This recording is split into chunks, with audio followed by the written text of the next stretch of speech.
Saludos amigas, amigos, bienvenidos a Acento TV y a partir de ahora. Y como hoy es viernes, aquí está Bernardo Matías, el hombre de los viernes. Feliz cumpleaños. Muchísimas gracias. Eso fue la semana pasada, que por cierto, mi esposa y mis hijos me hicieron un bizcocho con una foto mía y abajo decía, el hombre de los viernes. Sí, ya lo estuve viendo, muy original, sí, muy bien, qué sí, bueno. Pues muchas gracias y saludamos a nuestros amigos y amigas televidentes en el día de hoy.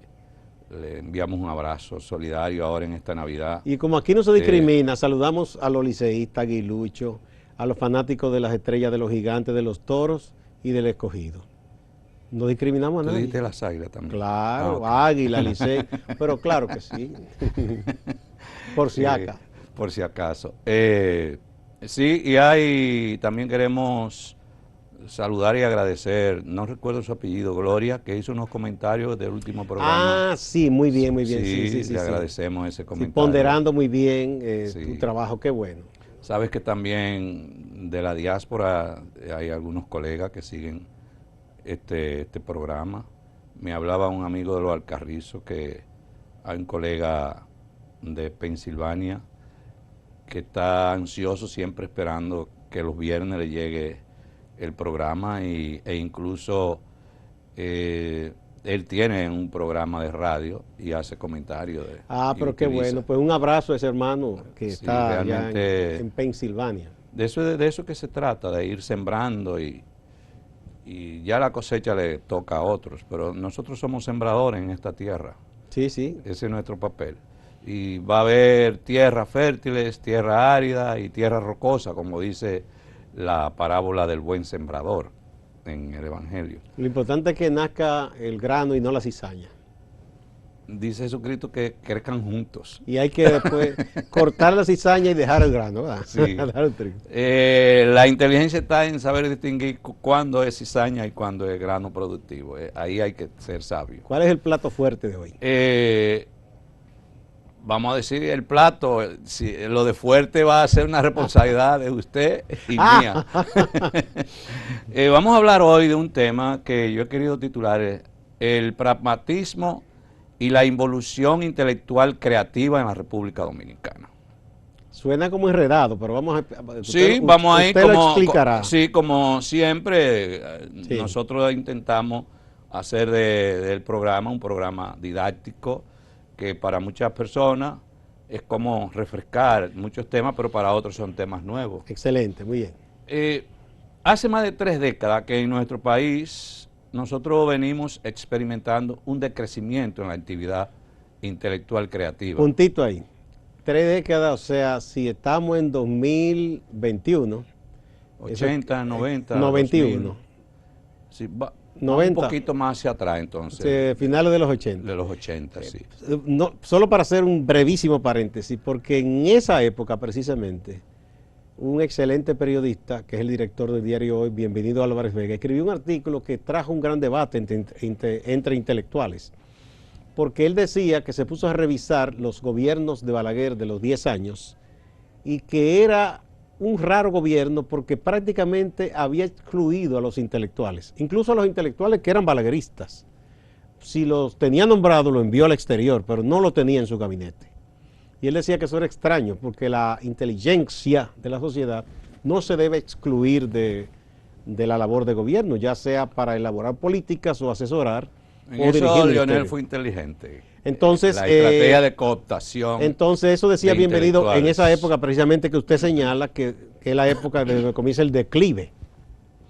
Bueno, es importante coincidir con una lumbrera, como Bienvenido. Esta involución, desde mi punto de vista, yo la veo relacionada a varios factores. El primer factor es la falta de inversión en la investigación por parte del Estado Dominicano y los grupos empresariales. Yo agrego los grupos empresariales porque en la mayoría de los países el sector privado hace de la investigación un punto clave de interés y la producción intelectual, porque de ahí es que vienen nuevas innovaciones tecnológicas en el área de la medicina, en el área de la biotecnología, una serie de áreas donde en el área de la aviación, de la navegación. Si tú ves la historia en términos de inversión, no ha habido es muy extraño que haya un experimento o un descubrimiento sin que la inversión privada no esté presente. En República Dominicana los grupos empresariales y el Estado invierten muy poco. Y es porque hay también que a lo largo de la historia hay una sociedad, hubo un primer momento de que nuestra sociedad estuvo muy centrada a un modelo de producción agrícola, y lo que hacía era importar tecnología de otros países, y toda la técnica agrícola eran puras imitaciones de otros países. Y junto con eso, con la falta de inversión del Estado y los grupos empresariales, nosotros desde la década de los 80 tenemos un modelo educativo desarticulado del modelo económico. Yo me pongo a escuchar, y los otros días conversaba con un compañero, con un amigo de Santiago, Horacio López, que es de esos amigos con los cuales uno se ve obligado a pensar porque es disruptivo, te saca de tu posición cómoda. El tema de que muchas veces nos alarmamos que República Dominicana siempre aparece en los últimos lugares en las matemáticas. Y él me decía, pero es que en una zona franca no se necesita gente para matemáticos. Lo que se necesita es personas que sepan poner botones, poner cuellos. Es un trabajo meramente manual. Y nos vamos al turismo. Y nos vamos al área de servicio. ¿Cuáles son las áreas más dinámicas de la economía de servicio en la República Dominicana? Bares, restaurantes, el área de la comunicación. Entonces tú ves, el modelo económico anda desarticulado del modelo educativo. Entonces tú tienes un modelo educativo que no da respuesta al tipo de economía. Los países más desarrollados tienen normalmente un modelo económico vinculado a sus estrategias económicas. Por eso tú ves que países como Alemania andan buscando personas emigrantes en el área de la tecnología, porque la dinámica económica va muy rápido y la educación no le suple la mano de obra que necesitan. Entonces tienen que recurrir al extranjero a buscar mano de obra. Tú sabes que Alemania, entre los países muy desarrollados, está en el lugar 36 en el aspecto de las TICs. Ellos están preocupados. Se quedaron un poco atrás. Claro, también. Entonces el modelo educativo y el modelo económico tienen que ir de la mano para poder relacionarse la investigación, la producción intelectual. Entonces es como una trilogía que tú tienes. Investigación, investigación y producción intelectual, modelo económico y modelo educativo. Entonces, las sociedades que más han logrado desarrollarse en el área de la producción de conocimiento son aquellas que han podido articular estos tres elementos. También yo creo que hay un abandono de las universidades de las actividades de producción intelectual y científica. La década de los 80, tú recuerdas, la UAS era un centro de debate, de discusión, de producción de conocimiento. Evidentemente que el conocimiento que se producía en la UAS era un conocimiento académico muy centrado en elementos ideológicos, en las ciencias económicas, sociales, pero había una intensa actividad de producción intelectual. Pero en ese tiempo también, por ejemplo, la Facultad de Agronomía y Veterinaria producía también muchas investigaciones. Recordemos esos trabajos de Marcano, por ejemplo. Claro, sí. El centro de aquí de Engombe era un centro de investigación. Sí. Y la misma universidad, la UNFU, también a nivel de la Facultad de Agronomía y Veterinaria. Hizo aportes, sí, en la arquitectura. Ahora, tenemos que ir a la primera pausa, Bernardo. En la segunda sesión vamos a ver cómo esto ha estado vinculado también al desarrollo de una corriente pragmática muy promovida e incentivada por las fuerzas políticas gobernantes. Muy bien. En la República Dominicana. Ya tú lo dijiste. Volvemos con ese tema después de la pausa.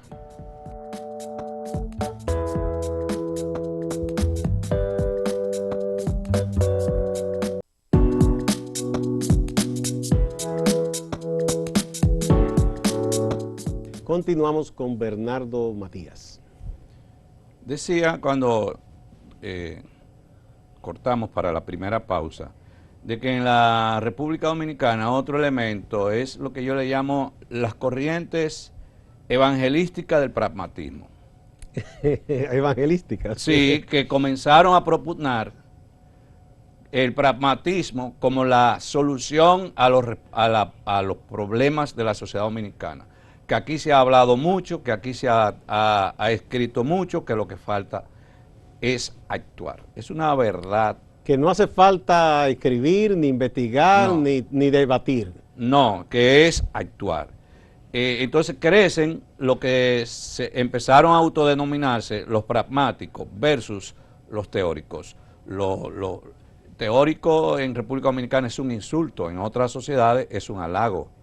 Aquí decirte teórico es una persona que habla mucho y trabaja poco. En otra sociedad, un teórico es una persona... Porque es un desprecio al trabajo intelectual. Se entiende que no es trabajo. Pero que ese desprecio se profundizó cuando gran parte del liderazgo político, desde el propio Estado, comenzó a propugnar el pragmatismo como una opción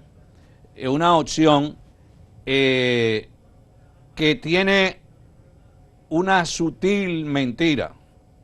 El pragmatismo también es una teoría de la realidad. Sí. El pragmatismo tiene su propia lectura de la realidad, que muchas veces la desconoce y la niega, pero hay dos elementos que están vinculados con el pragmatismo en términos de comprensión de la realidad. El primero es el relativismo. El pragmático, todo se vale. No tiene principios. No tiene principio, todo es útil en la medida que me sirve para el poder. Digamos que es Y es la segunda parte. Amoral, no inmoral, sino amoral. O sea, la moral no importa, lo ético no importa. En aras de conseguir objetivos. Diría un teólogo que conocí en Brasil hace mucho tiempo, que la ética del pragmático es la no ética. Sí. Es decir, no tener ética. Sí. Yo hago una alianza con quien sea, con la es de la política, con tal de conseguir poder. Entonces, ese es el segundo elemento de base en términos de concepción de la realidad que tienen los pragmáticos, que es el utilitarismo. Es decir, lo que me es útil para acumular poder y para controlar es válido. Bueno, la frase famosa que repiten mucho, que en política se hace lo que conviene. Aquí lo tengo, no sé si los muchachos lo pueden poner acá. El pragmatismo por necedad o conveniencia ignora el conocimiento. Cuando le conviene, ¿verdad? Lo ignora el conocimiento y asume la manipulación de las personas y de la historia como algo natural y eficaz para sus objetivos. Eso es muy propio del pragmático. Si te puede utilizar a ti, no importa quién tú seas, yo te utilizo. Por eso tú vas a ver modelos de liderazgo que son capaces de articular a su alrededor las corrientes más conservadoras de la sociedad dominicana junto con corrientes progresistas y avanzadas. Y lo especial de eso, que atrae a ambas corrientes, porque detrás de las otras corrientes que él está atrayendo hay también una concepción pragmática y de utilitarismo. Entonces es una alianza utilitaria entre los conservadores y los liberales. ¿Y se puede servir a Mamón y al cielo? Si tú lo pones en términos de modelo mental, tú dices no, pero en la realidad sí ha funcionado. Yo creo que algunos de esos tienes grupos... líderes dominicanos que hoy están en Cuba y son reunidos con Fidel y mañana con George Bush y con los dos asumen. Y a ambos los elogian. Y a ambos los elogia. Es un ejercicio de la vagabundería política. Si tú quieres, llámale así. Yo le estoy llamando yo sé, el relativismo y el utilitarismo. Yo de la buscando un política. poquito de quisquilla. Ajá. Pero eso también, en el pragmático anda buscando seguridad y control de lo que hace.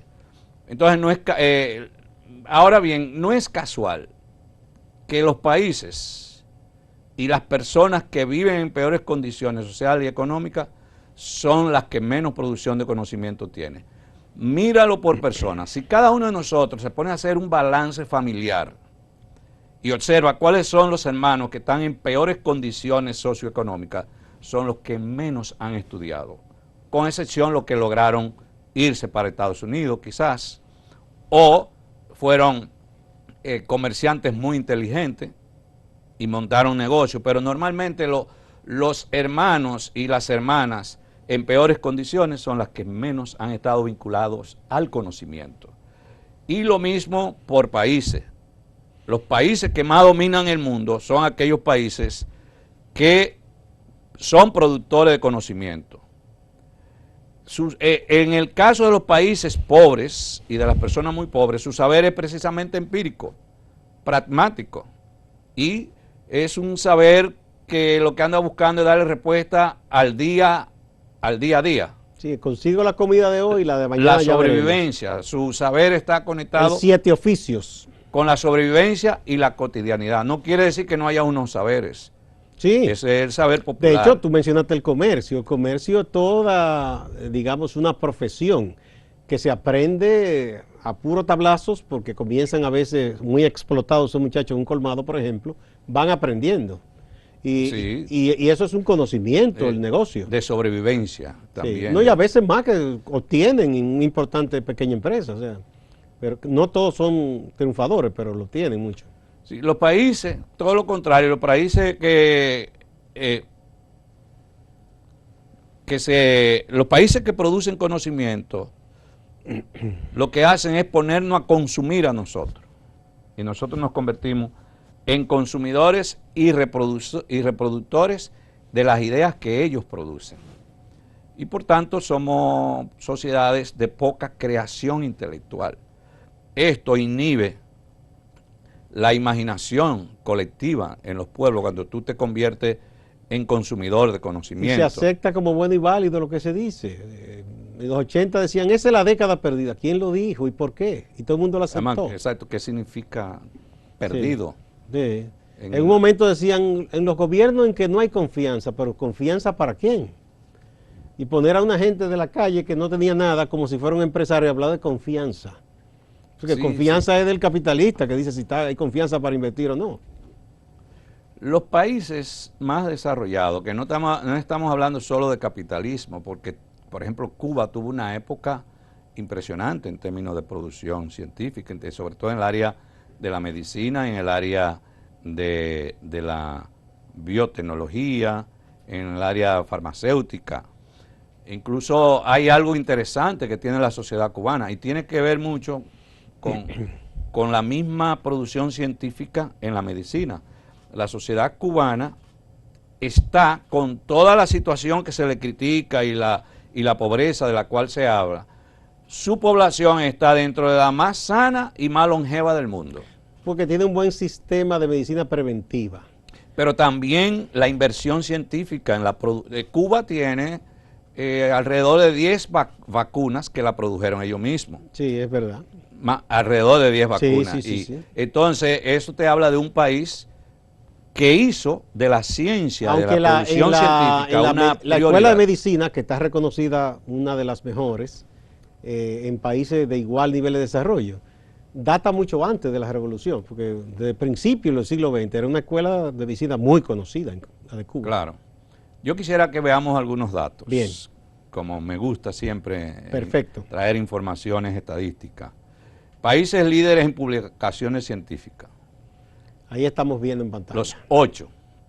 Tú vas a ver el desarrollo de esos países y la producción científica. Vamos a ver. En primer lugar, China, que desplazó a Estados Unidos. Sí, por mucho. 20.67% de participación global en publicaciones científicas. Sí. Es lo que hace este ranking. Estados Unidos, la India, Alemania, Japón, Reino Unido, Rusia e Italia. No hay un solo país latinoamericano. No. Ni hay un solo país, y el único ni un solo país africano. Y el único país que tiene origen latino es Italia. De esos. Pero está dentro de los más bajos, tiene un 2.79%. Sí. China y Estados Unidos tienen más del 37%, sí, más del 37% de producción científica, de participación global. Es interesante el fenómeno de la India, aunque la India tiene una tradición histórica milenaria de producción científica y de las matemáticas. Fue pionero en los acuerdos internacionales de universidades, cuando nadie pensaba en eso, en los 60 trabajaron ellos eso. Otro dato interesante que aparece en este ranking es la apuesta por la investigación de investigadores por cada 1000 habitantes. Una tasa. Una tasa, exactamente. En primer lugar está Israel, que tiene 8.2 investigadores por cada 1000 habitantes. Muy interesante. Israel invierte mucho en la educación. Bastante. Dinamarca, Suecia, Corea del Sur, Singapur, Finlandia, Islandia, Noruega, Japón, Suiza, Austria, Alemania, Países Bajos, Bélgica, Luxemburgo. Estados Unidos no aparece en ese grupo. Entonces ahí hay europeos y asiáticos. Europeos y asiáticos, bueno, latinoamericanos. Israel está en Medio Oriente, que uno dicen si es Medio Oriente o es el noroeste de África, no sé. Entonces América Latina aparece dentro de los continentes que menos invierte en investigación y en producción científica. Tú ves en los rankings que no aparece ningún país de América Latina. Ahora bien, hay otro dato interesante que publica la revista científica Nube, que hace un ranking de 240 países. República Dominicana se encuentra en el lugar 148 de 240 países. Los 10 países que mejor posicionados están, lo vamos a decir después de la pausa. Muy bien, vamos a la pausa y volvemos.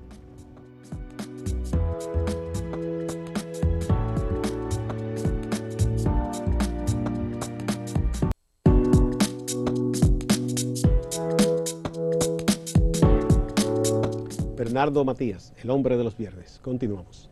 La revista científica Nube hace un ranking de 240 países. República Dominicana se encuentra en el lugar 148. Los 10 primeros son, en este ranking, Estados Unidos, China, Reino Unido, Alemania. ¿Y mide qué ese ranking? Normalmente es publicaciones científicas. Ah, publicaciones científicas, lo que significa investigación científica. Ajá, documentos publicados. Porque sería extraño una investigación científica y no publicarla.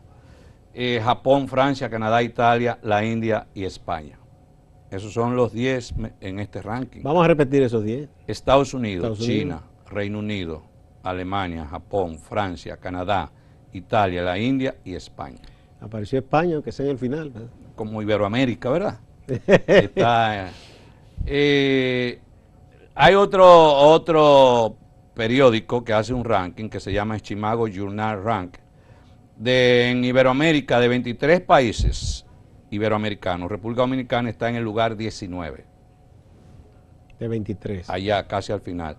Solo por debajo de Nicaragua, Honduras, El Salvador y Andorra. ¿Pero Andorra no es en América? Iberoamérica. Ah, bueno, si se toma en cuenta también... Sí, Andorra es parte de Iberoamérica. Sí. En los idiomas de España. Incluye España, Portugal. Iberoamérica, además de Latinoamérica, está España, Portugal y Andorra, que es un paísito pequeño, ahí frontera con España. En los primeros 5 de Iberoamérica están España, Brasil, México, Portugal y Argentina. Si tú ves desarrollo y producción científica, son los países latinoamericanos de mayor desarrollo en realidad. Me llama la atención que Chile no aparece en ese grupo. Y ahora bien, las áreas en las que República Dominicana está mejor posicionada es la de la medicina, la agricultura y las ciencias biológicas. Ah, miren. Sí, pero sigue siendo... Dentro de ese lugar que estamos bajitos, pero esas son las disciplinas científicas en las que se hace más aquí. Pero recuerda que esta es la época de la tecnología, en términos de la tecnología, información, conocimiento. En realidad son aspectos con los cuales hay que trabajar. Ahora, ¿qué hacer?